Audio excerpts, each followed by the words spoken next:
और यहाँ पर हम लुपिन का चार्ट लगा लेते हैं सबसे पहले। और सबसे पहले मैं आपको बता देना चाहूँगा कि जो लुपिन कंपनी है ये फार्मास्यूटिकल प्रोडक्ट में डील करती है, और इसका बेसिकली जो काम है वो आपका फार्मास्यूटिकल दवाइयाँ बनाना और जेनेरिक फॉर्मुलेशन और बायोटेक्नोलॉजी प्रोडक्ट बनाना है। और बेसिकली ये हंड्रेड्स ऑफ मार्केट में एक्टिव है, जिसमें यूएस का मार्केट है, इंडिया का मार्केट है आपका, साउथ अफ्रीका और एशिया पैसिफिक, यूरोप और मिडिल ईस्ट रीजन है। चलिए अब हम इसका चार्ट देख लेते हैं। सबसे पहले हम क्या करने वाले हैं यहाँ पर, सबसे पहले हम लगाने वाले हैं अपना मंथली चार्ट। ये हो गया इसका मंथली चार्ट। जैसे कि आप देख सकते हैं यहाँ पर कि जो हम पैटर्न यहाँ पर देखते हैं वो पैटर्न आपको यहाँ पर दिख जाएगा, जो मैं आपको चाह रहा था कि यू पैटर्न आपको यहाँ पर दिखेगा, क्योंकि यहाँ पर आपको करीब करीब एक मल्टी ईयर ब्रेकआउट देखने के लिए मिल रहा है। तो ये हमने क्या किया, इसका प्रीवियस हाई मार्क कर लिया, और यहाँ पर आपको एक थोड़ा सा दूर में एक और हाई दिख रहा है, उसको भी मैं मार्क कर लेता हूँ। तो यहाँ पर एक जोन क्रिएट हो जाएगा। ये देखिए, इसका कलर मैं थोड़ा सा अलग कर लेता हूँ। ये देखिए, तो ये हाई इसने बनाया था, एक हाई इसने बनाया था 2015 अप्रैल में, और दूसरा हाई जो बनाया था वो 1 अक्टूबर 2015 में। तो अभी 9 साल के बाद आपको दिख रहा होगा यहाँ पर एक यू पैटर्न। 9 साल के बाद 2024 में यहाँ पर इस हाई को इसने तोड़ा है।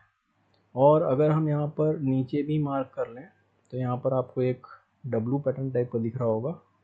नीचे की भी लेवल आप यहाँ पर अगर मार्क कर लें, देखिए ये आपका एक नीचे का पैटर्न हो गया, एक आपका लो, और दूसरा लो आपका ये हो गया। एक का कलर अपन चेंज कर लेते हैं यहाँ पर। देखिए अब हमको यहाँ पर क्लियरली दिख रहा है कि जो स्टॉक है वो 2009 में इस लेवल पे आया, नीचे गया, इसको क्रॉस करके ऊपर गया, फिर ऊपर आया 2015 के आसपास, यहाँ पर ये इस पे रेजिस्टेंस लेके नीचे आया, और सेम हमारे लेवल पे यहाँ पर 2020 में सपोर्ट लेकर ऊपर की तरफ गया, फिर नीचे आया, और फिर इसी लेवल से सपोर्ट लेकर ऊपर की तरफ गया, और 2024 में इस लेवल को इसने तोड़ दिया है। अगर हम यहाँ पर RSI लगा लें तो RSI में आप क्लियरली देख सकते हैं कि जो RSI है वो 60 प्लस ट्रेड कर रहा है यहाँ पर। अब हम क्या करने वाले हैं, यहाँ पर अपना वीकली चार्ट लगा लेते हैं। देखिए इसका अगर हम वीकली चार्ट लगा लें तो आप यहाँ पर क्लियरली देख सकते हैं कि हमारा एक यू पैटर्न टाइप का क्रिएट होता हुआ आपको दिखाई देगा।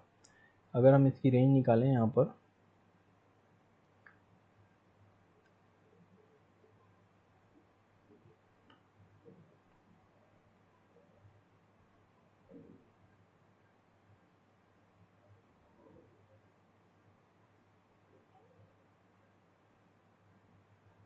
तो करीब करीब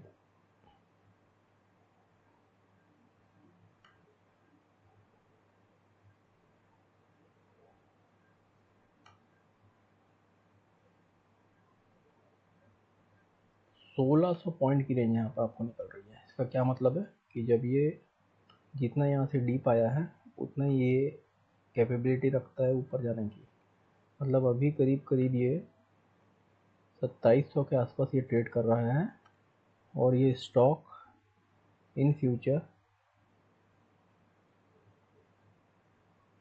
अगर देखें हम तो 3700 के आसपास ये जा सकता है। सॉरी, ये 2200 के आसपास में ट्रेड कर रहा है अभी, 2200 के आसपास में ट्रेड कर रहा है, और ये 3700 के आसपास जा सकता है यहाँ से। ठीक है, तो चलिए इसका हम वीकली चार्ट देख लेते हैं एक बार।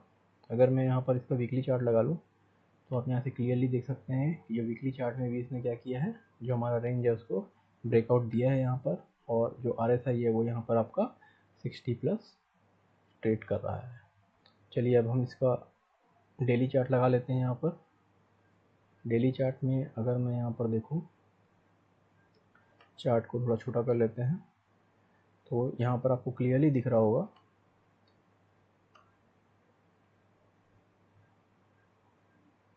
कि डेली चार्ट में भी जो RSI है वो 60 प्लस ही ट्रेड कर रहा है। मंथली RSI 60+ है, वीकली RSI 60+ है, और आपका डेली RSI भी 60+ है। और अगर मैं यहाँ पर आपको दिखाना चाहूँगा कि देखिए यहाँ पर ये बहुत दिनों से इस रेंज पे ही ट्रेड कर रहा था। ये एक रेंज है, इस पे ये करीब करीब फरवरी से लेकर जुलाई तक इसी रेंज पे ये ट्रेड कर रहा था, और यहाँ पर ये इसका ब्रेकआउट मिला और फिर इसके ऊपर ये लोअर हाई, हायर लो बनाता हुआ ये ऊपर की तरफ मूव करने की कोशिश कर रहा है। तो बेसिकली अभी ये बहुत ही अच्छे रेंज पर है। अगर मैं इस पर आपका मूविंग एवरेज बैंड लगा लूँ तो बेसिकली ये आपका 21 डेज मूविंग एवरेज बैंड है हाई और लो का। तो अगर हम यहाँ पर मूविंग एवरेज बैंड लगा लें और बाकी के इंडिकेटर्स मैं यहाँ से हटा देता हूँ थोड़ा सा, तो आपको यहाँ पर क्लियरली दिख रहा होगा कि जैसे ही इस रेंज से ये बाहर निकला है तो ये अपना हायर हाई हायर लो बनाता हुआ ऊपर की तरफ जा रहा है। और यहाँ पर आप एक चीज़ और क्लियरली देख सकते हैं कि जब भी ये इस बैंड के पास आता है तो उसके बाद फिर से यहाँ से सपोर्ट लेकर ऊपर जाता है, फिर यहाँ आया ये, फिर सपोर्ट लेकर ऊपर गया, और फिर यहाँ पर ये नीचे आया, फिर सपोर्ट लेकर ये ऊपर जा रहा है। तो अभी करेंटली ये अपने ऑल टाइम हाई पे ही ट्रेड कर रहा है। अगर मैं इसका प्रीवियस हाई यहाँ पर से मार्क करूँ, देखिए इसका जो प्रीवियस हाई था यहाँ पर वो करीब करीब आपका 2272 का था, और इसका जो करंट प्राइस है यहाँ पर वो 2277 का है। मतलब इसने अपना प्रीवियस हाई यहाँ पर तोड़ दिया है, और यहाँ से इसमें आपको एक अच्छा मूव मिल सकता है। थोड़ा सा इसके फंडामेंटल्स पे हम ध्यान देंगे। देखिए जो लुपिन कंपनी है वो 1,03,000 करोड़ के आसपास की कंपनी है, जो पी रेशियो है दैट इज़ 45.9%, और जो R O C is 15% and R O E is 14%, which is good. अगर मैं यहाँ पर इसके चार्ट पे नज़र डालूँ तो यहाँ पर आप देख सकते हैं कि जब भी ये नीचे आता है अपने 50 डेज मूविंग एवरेज से सपोर्ट लेकर ही ऊपर की तरफ जाने की कोशिश करता है। तो फ्रॉम अ लॉन्ग टाइम ये 200 डेज मूविंग एवरेज और 50 डेज मूविंग एवरेज के नीचे आया ही नहीं है। अगर यहाँ पर आप इसके प्रोज और कॉन्स नज़र डालें तो ये कंपनी ऑलमोस्ट डेब्ट फ्री है। और चलिए इसके क्वार्टरली रिजल्ट पे हम नज़र डालते हैं।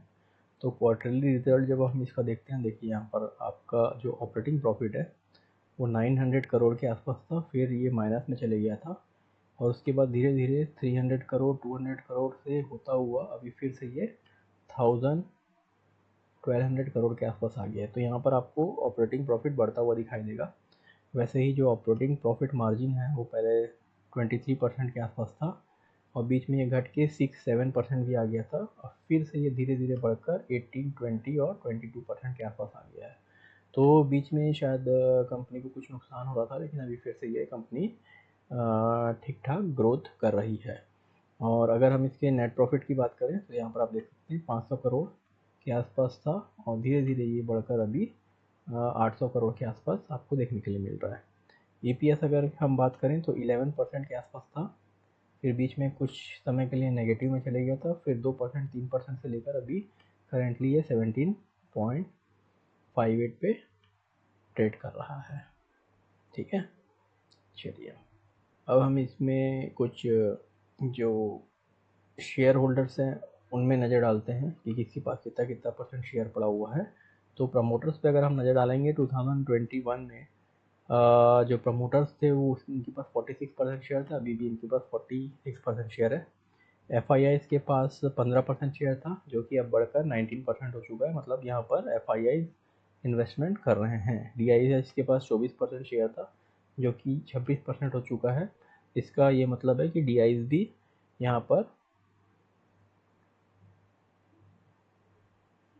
अपना शेयर बढ़ा रहे हैं। गवर्नमेंट के पास भी 0.01 शेयर होल्डिंग है, पब्लिक के पास 6.92% के शेयर यहाँ पर आपको देखने के लिए मिलेंगे। तो overall the company is good, और यहाँ पर आपको अच्छी ग्रोथ यहाँ पर कंपनी की में देखने के लिए मिल सकती है, और अभी राइट टाइम है इसमें इन्वेस्टमेंट करने का। और अगर आप यहाँ पर आज का ही यहाँ पर देखेंगे तो करीब करीब 1.65% का यहाँ पर ग्रोथ हुआ है। टोटल में 37 पॉइंट्स का यहाँ पर आपको मूवमेंट मिला है। और यहाँ पर मैं आपको एक डिस्क्लेमर देना चाहूँगा, जो भी यहाँ पर आपको बताया जा रहा है ये सिर्फ एजुकेशनल पर्पज़ के लिए है, ये कोई भी बाइंग या सेलिंग रिकमेंडेशन नहीं है। Thank you.